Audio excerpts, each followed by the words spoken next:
Madras to Chennai. கதை, வசனம், இயக்கம் Bombay Chanakya. Madras to Chennai. Story, dialogue and direction Bombay Chanakya. எங்க அப்பா சொன்ன மாதிரி இங்க ஆட்சி மாறித்து. காங்கிரஸ் படுதோல்வி அடைஞ்சு டிஎம்கே ஆட்சிக்கு வந்தது. அதோட 1968 மெட்ராஸ் ஸ்டேட் தமிழ்நாடுன்னு மாறித்து. மദ്രാஸ்லேருந்து காமராஜர் டெல்லிக்கு போனார். அதோட இங்க காங்கிரஸ் கட்சியும் தேஞ்சு மழுங்கி மங்கி போயிடுது. அன்னைக்கு ஆரம்பிச்சது திராவிட கட்சிகளுடைய ஆதிக்கம். ரீஜனல் பார்ட்டிஸ் டாமினேஷன் இன்னி வரைக்கும் கண்டினியூ ஆகுது. அரசியல் நாகரீகமும் கொஞ்சம் கொஞ்சமாக சரிய ஆரம்பிச்சது. அடுத்த ஜெனரேஷன் தலை தூக்கித்து. நாட்டில் மாத்திரம் இல்லை, வீட்லேயும் நாளடைவில் அந்த கட்சியிலையும் பிளவு வந்தது. பல குடும்பங்கள் பிரிஞ்சது. அண்ணா மேல தம்பிக்கு இருந்த மரியாதை அடியோட ஒழிஞ்சது. நான் சொல்றது எங்க அப்பா மேல அவர் தம்பிக்கு இருந்த மரியாதை.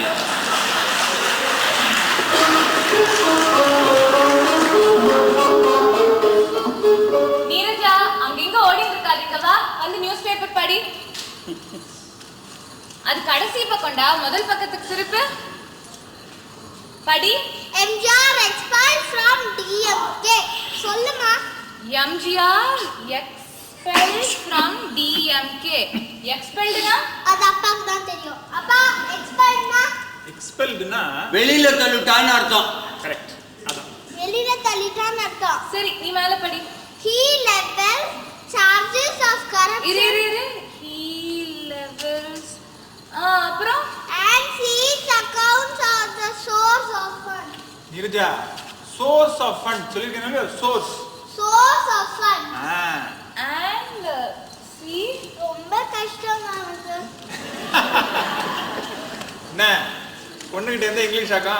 இத பாருங்க, இந்த கிண்டல் கேலி கலாட்டாக்கெல்லாம் நான் கவலைப்படல.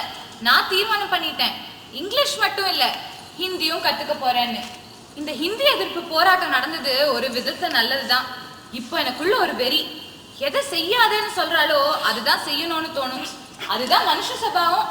அதனால எவ்வளவு மொழி கத்துக்க முடியுமோ அவ்வளவு மொழி கத்துக்கன்னு தீர்மானம் பண்ணிட்டேன். அதனால என்ன பிரயோஜனம் இப்போ எனக்கு தெரியாது. ஆனா நிச்சயமா எதிர்காலத்துல ஏதாவது ஒரு பிரயோஜனம் இருக்குன்னு மட்டும் தெரியும். அது மட்டும் இல்ல, அந்த போராட்டத்துல தானே மச்சினர் இப்படி ஆனார். அதனால நான் இதை செலுத்துற காணிக்கையா நினைச்சுக்கிறேன். நான் ஏதோ சாதாரணமா கேட்டேன், அதுக்கு இவ்வளவு பெரிய லெக்சரா? உன் ஆசைக்கு எதிரா நான் மாத்திரம் இல்ல, இந்த ஆட்டுல யாரும் குறுக்க நின்னது கிடையாது. சரி, அதை விடு. நம்ம நாடு போற போக்க பார்த்தாதான் ரொம்ப கவலையா இருக்கு. லஞ்சம் ஊழலும் தலை விரிச்சு ஆடுறது. லஞ்சம்னா என்னப்பா? இந்தியால பிறந்துட்டியோன்னா நான் சொல்லி தர வேண்டிய அவசியமே கிடையாது, நீயே புரிஞ்சுப்ப. அங்க டெல்லியில என்னடான்னா, இந்திரா காந்தி போன் பண்ணா அதனால 60 லட்சம் ரூபாய் கொடுத்தேன்னு நகர்வாலா சொல்றான். இங்க என்னடான்னா எம்ஜிஆர் கருணாநிதி கிட்ட கணக்கு கேட்கிறார். நாட்டோட லட்சணம் எப்படி போயிட்டு இருக்கு பாத்தியோனா? இதெல்லாம் ஒண்ணுமே இல்லடா. போக போக பாரு, கோடி கோடியா கொள்ளடிக்க போறான். கரெக்ஷனை எப்படி கண்ட்ரோல் பண்றது தெரியாம மொழி பதிவுன்னு இருக்க போறான். It will become a part of life. Part of every individuals life அப்படின்னு சொல்லுங்க. இப்பவே பாருங்களேன், பொய் சொல்றதும் ஏமாத்துறதும் சர்வ சாதாரணமா போயிடுது. ஆனா என் வாயிலிருந்து பொய்யே வராதுடா. அப்படி ஒரு சந்தர்ப்பம் வரவும் வேண்டாம். வந்தா கூனி குடி உசுர வாக்கிட்டுடுவேன். அது போட்டோம். சாமிநாதா, வெளியே போனா இந்த பட்டண முடிவு வாங்கிவா, ரத்தன பண்ண முடியும் வாங்குவா. அதான் கொஞ்சம் காரசாரமா இருக்கும். அப்படியே ஒரு அரைக்காளி வெத்தலை, இந்த ராஜாஜி ஸ்பெஷல் பன்னீர் கோயில இதையும் சேர்த்து வாங்கிக்கோ. அதுக்கு எல்லாத்துக்கும் சேர்த்து இந்த ஒரு 8 அணா. அப்புறம் இந்த மாதம் கை செலவுக்கு இந்த 5 ரூபா வச்சுக்கோ. சீனிவாசா, இந்த உங்கள் 2 பேர் கை செலவுக்கும் இதை வச்சுக்கோ. சரிப்பா. அப்புறம் இவனுக்காக மாதம் உண்டியில் 5 ரூபா போடுவேன் இல்லையா, அதுக்காக. சாமிநாதா, அவசரம் ஒன்றும் இல்லை, வெளியில் போகிறச்சே வாங்கிட்டு வந்தால் போதும். விளையாடுன்னு சொல்லி எனக்கு பிராணனை வாங்காத போ அந்த Please, Tata. ஏய் குழந்தை அடிச்சு அந்த போட போடாது என்னடா திடீர்னு குழந்தை மேலே எரிஞ்சு விடுற? இது நாள் வரை நீ இப்படி இருந்ததே கிடையாது. இது நாள் வரைக்கும் எம்ஜிஆர் நான் வாயை திறக்காம இருந்தார். நீ இப்போ என்ன சொல்ல வர? உனக்கு ஏதாவது கேள்வியில் இருக்கா? தயங்குவானே, கேட்க வேண்டியதானே. அன்னைக்கு ரகுராம சொன்னப்ப நான் நம்பலடா. இப்போ தாண்டா புரியுது. உன் மனசுக்குள்ள ஏதோ எண்ணங்கள் வச்சுட்டு புழுங்கிட்டு இருக்கேன்னு. சொல்லு, என்ன சொல்ல போற? சொல்லு. நான் தனியா போறேன். தனியா தனியா போறியா? எதுக்கு இந்த திடீர் முடிவு? இங்க உனக்கு என்ன குறைச்சல்? இது நான் என்னைக்கோ எடுத்த முடிவு. இத்தனை நாள் சொல்றதுக்கு திராணி இல்லாம இருந்தேன். என்னைக்காவது ஒரு நாள் சொல்றதுக்கு தைரியம் வந்துதானே ஆகணும். இன்னைக்கு வந்துருச்சு, சொல்லிட்டேன். காரணம் இல்லாம யாரும் எந்த முடிவும் எடுக்க மாட்டா. என்ன காரணம்னு நான் தெரிஞ்சுக்கலாமா?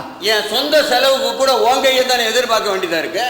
என்ன சித்தப்பா நீங்க? டேய், இது எங்க 2 பேருக்கு. நீ சின்ன பையன், எங்க விஷயத்துல தலையிடாத, போய் அப்படி போய் உட்காரு போடாது. இதுதான் இத்தனை நாளா மனசை போட்டு அரிச்சிட்டு இருக்கா? இது மட்டும் இல்ல, சின்ன வயசுல இருந்தே எதுக்கு எடுத்தாலும் அண்ணா அண்ணா அண்ணா அண்ணா, தோட்டத்துக்கெல்லாம் அண்ணா, கொல்லாத அண்ணா. எனக்கு இண்டிவிஜுவாலிட்டி ஐடென்டிட்டி இல்லாம போயிடுது. அதான் காலங்காலமா வர்ற பழக்கண்டா இது. காலங்காலமா காங்கிரஸ் தான் ரூல் பண்ணிட்டு இருந்தா, இப்ப டிஎம்கே வரலையா? அதே மாதிரி என்கிட்ட இருக்கிற பொறுப்பை எல்லாம் உங்கள்கிட்ட ஒப்படைக்கணுங்கிற, அண்ணான்ற ஸ்தானத்துல உன்னை உட்கார வைக்கணும்ன்ற. அல்லடா, என்னைக்குமே உன்னை தாழ்வா நான் நினைச்சது இல்லடா. கேவலமா பேசுறதும் கிடையாது. சும்மாவானும் போய் சொல்லாத. எல்லாரையும் அடக்கி ஆளணுங்கிற எண்ணம் உனக்கு எப்பவுமே உண்டு. என்ன வார்த்தை சொல்லிட்டு? இது நாள் வரைக்கும் யாருக்கிட்டையும் நான் போய் சொன்னதும் கிடையாது. கேவலமா நடத்துனதே கிடையாதுடா. சர்த்தா நிறுத்துறா. கூட்ட என்ன போட்டு கூப்பிடுறாமா? என்ன நீ என்ன டா பண்ணலான்னு நானும் உன்னை டா பண்ணலாம், தப்பே இல்லடா. இப்ப தாண்டா புரியுது. என்ன மன்னிச்சுக்கோப்பா, இப்பதான் புரியுது உன் மனசுல விகல்பமான எண்ணங்கள் என்னெல்லாம் ஓடிட்டு இருக்கு. தெரிஞ்சு போச்சுல்ல.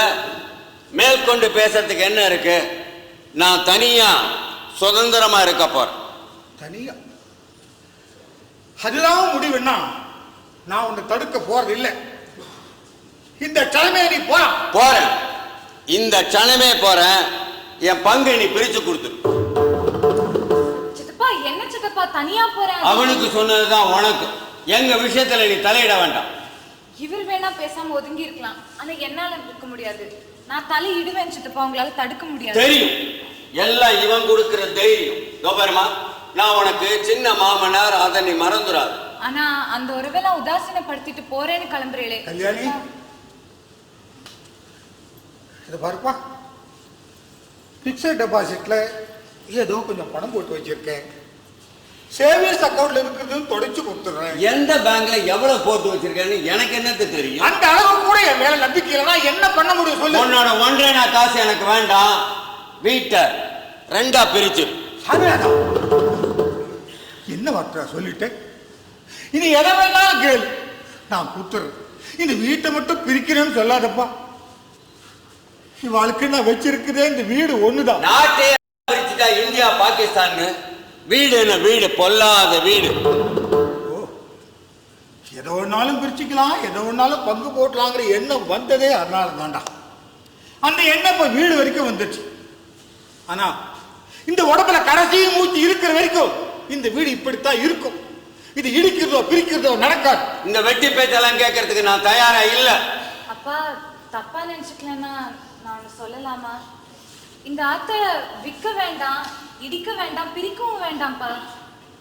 சித்தப்பா இந்த ஆத்திலே இருக்கட்டும், நம்ம வேற எங்கேயாவது போலாம். அறிவு கட்டா பேசாத கல்யாணி. உங்களுக்கு தான் இந்த வீடு நான் என்னைக்கோ முடிவு பண்ணிட்டேன். அந்த முடிவு இருந்து யாருக்காக எதுக்காக நான் மாத்திக்க தயாரா இல்லை. எனக்கு சில பிரின்சிபல்ஸ் இருக்கு, கன்வெக்ஷன் இருக்கு. அது யாருக்கும் நான் விட்டு கொடுக்க மாட்டேன். என்ன வேணாலும் பண்ணி. தெரியும் தெரியும், இப்படித்தான் வந்து முடியும்னு எனக்கு தெரியும். இந்த வீட்டை எப்படி என்னோட ஆக்கிக்கணும்னு எனக்கு தெரியும். அதுக்கு நான் என்ன பண்ணணுமோ அதை நான் பண்றேன். என்னடா பண்ணுவேன்? என்ன பண்ணுவேன்? என்ன வேணாலும் பண்ணுவேன். தேவைப்பட்ட ஒன்னையே